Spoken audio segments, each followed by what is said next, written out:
Hello, today we will be talking about petty cash. What is petty cash, you say?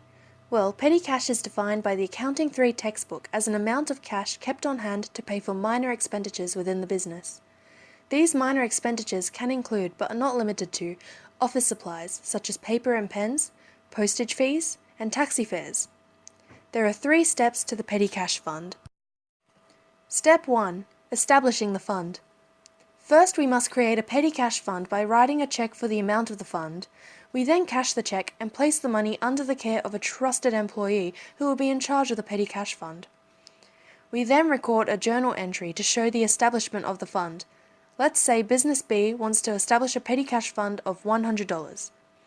Petty cash is a current asset, therefore we debit $100 to increase the account and credit $100 of cash to cover the fund.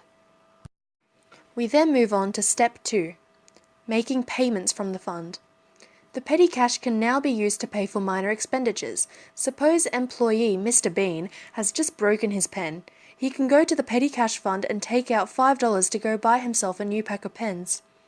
After he buys the pens, the receipt and any change should be returned to the custodian in charge of the cash. No journal entries are needed for this step. Now we have step 3, replenishing the fund. As Mr. Bean takes more and more cash for his minor expenditures, eventually we will need to replenish the fund. To do this, the remaining cash is counted and the business cashes a check to replace the fund back to its original value.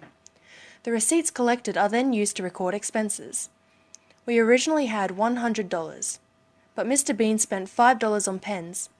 Let's say he also spent $20 on postage and an additional $50 on broken pens. That leaves us with $25 in the fund. Therefore, we need to replace the $75 Mr. Bean spent. We write a journal entry for the combined $55 he spent on pens, which will be recorded as supplies expense, and $20 on postage expense. Remember, we debit to increase expenses. Finally, we credit $75 in cash, which will go to the petty cash fund and bring our balance back to its original value of $100. Our final consideration is cash short and over. Cash short and over occurs when the amount of cash needed for replenishment does not equal the amount documented in receipts. This may be because Mr. Bean snuck a few extra dollars for himself, in that case we'd be short of cash, or he accidentally left extra money in the fund, then we'd be cash over.